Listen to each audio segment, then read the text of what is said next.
Let us continue with this discussion of how information on newborn zones and SOSs can help a baby sleep well.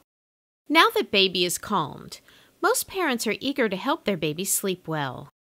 Just as a baby develops the ability to hold his head up, then his shoulders, and then his trunk before he can sit, sleep develops in a stepwise way too.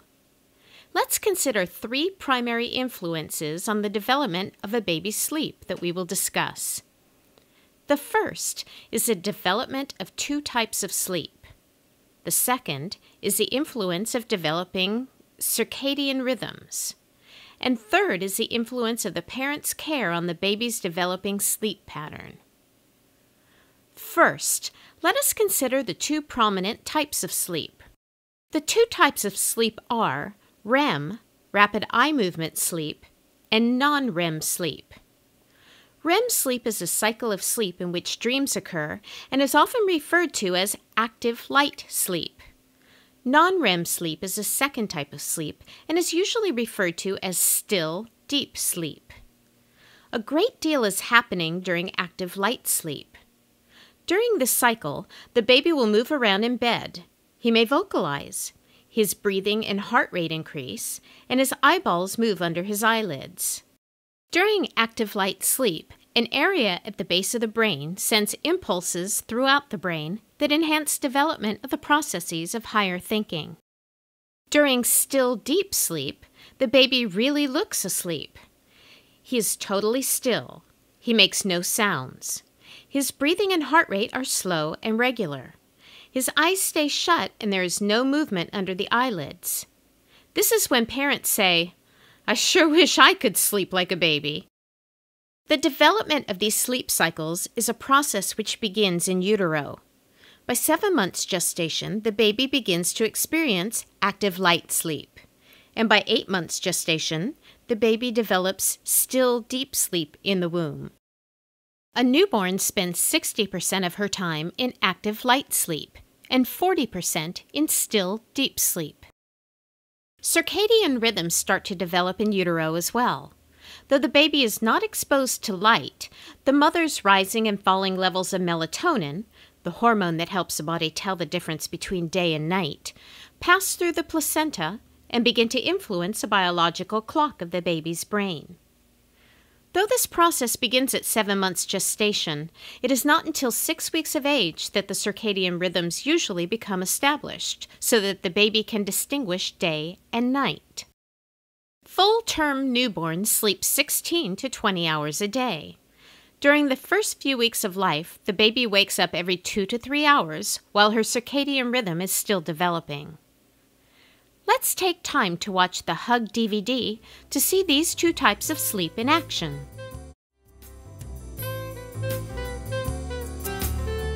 Having learned about her baby zones and SOSs, the mother of 1-week-old Elvis wonders how this information will help her baby sleep better. She's surprised to learn that babies have 2 kinds of sleep: still, deep sleep and active light sleep. Have you noticed that he has 2 different ways to be asleep? That sometimes he's asleep very quiet and still. ¿Has notado que él tiene dos? And sometimes the baby will be in light sleep and squirm and wiggle. Y ella se refiere a...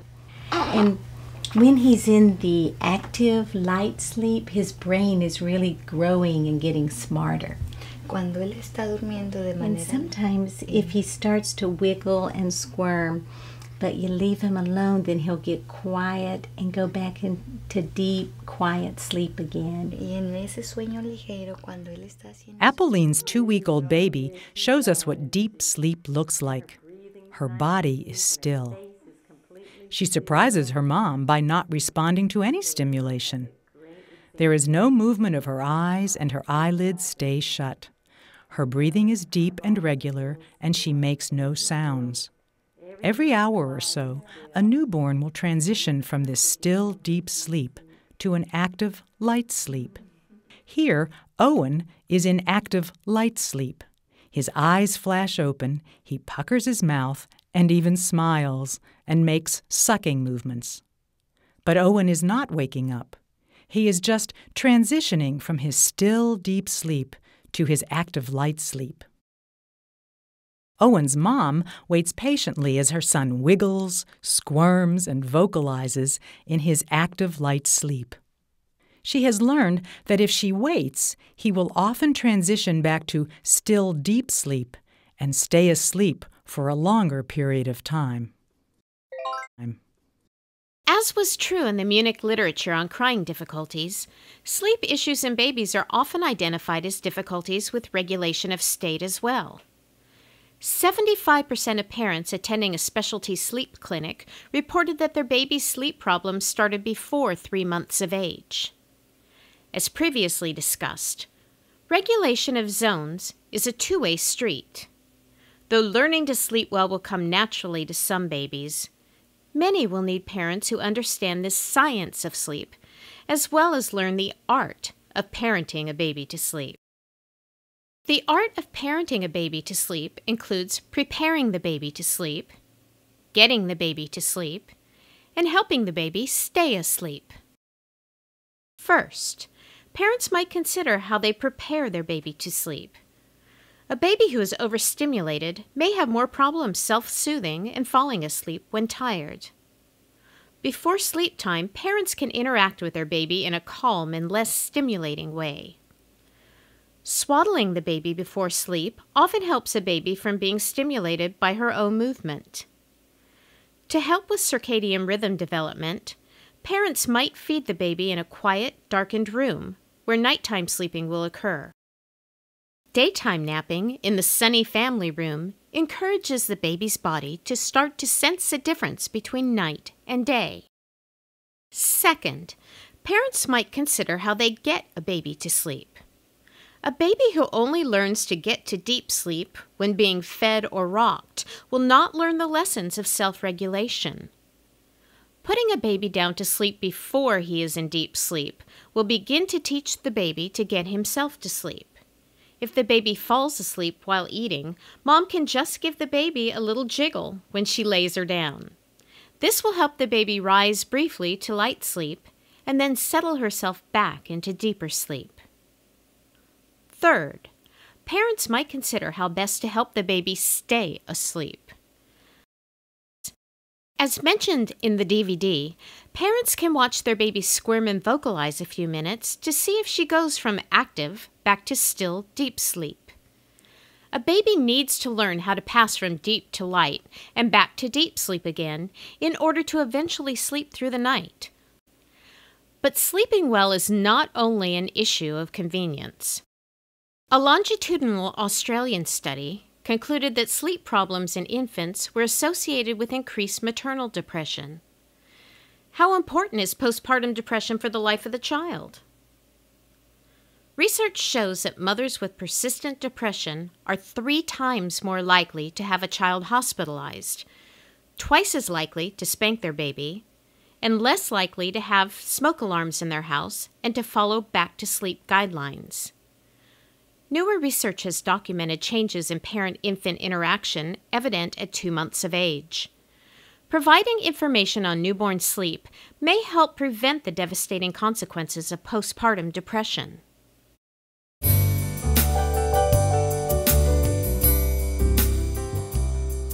Let's hear how information on active and deep sleep helps this dedicated mom feel more rested and more confident about her role as a new mom.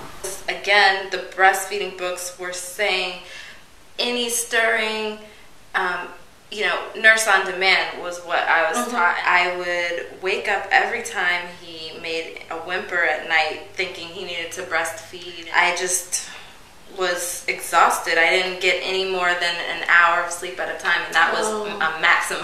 He seemed frustrated, I seemed frustrated. We're both crying in the middle of the night.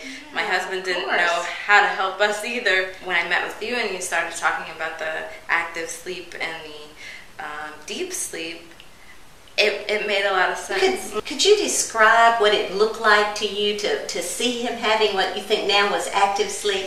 Yes. Well, deep sleep is obviously just, he seems deeply asleep, like anybody would recognize, but active sleep looks almost like awake sometimes. His eyes even open flash, look back and forth. His arms shoot up and they shoot down, punching in the night. Sometimes even a cry or a whimper. And what I've come to realize through your training and DVD is that he can stop that on his own, and that he's not actually awake. I was waking him up to nurse him when he was doing that, but what he was really doing was just trying to do his active sleep. I see. And here I have my first stretch of 3 hours of sleep. Oh my goodness. 3 hours seemed like a really long time. It seemed like an eternity. And I woke up rested, and I was able to latch him on and pay attention to the latch, which made it feel more comfortable. Good. And I wasn't having him on the nipple every 30 minutes, and that because that was starting to get them cracked and sore. Yeah. And now we have a wonderful nighttime relationship. Oh, that's so great.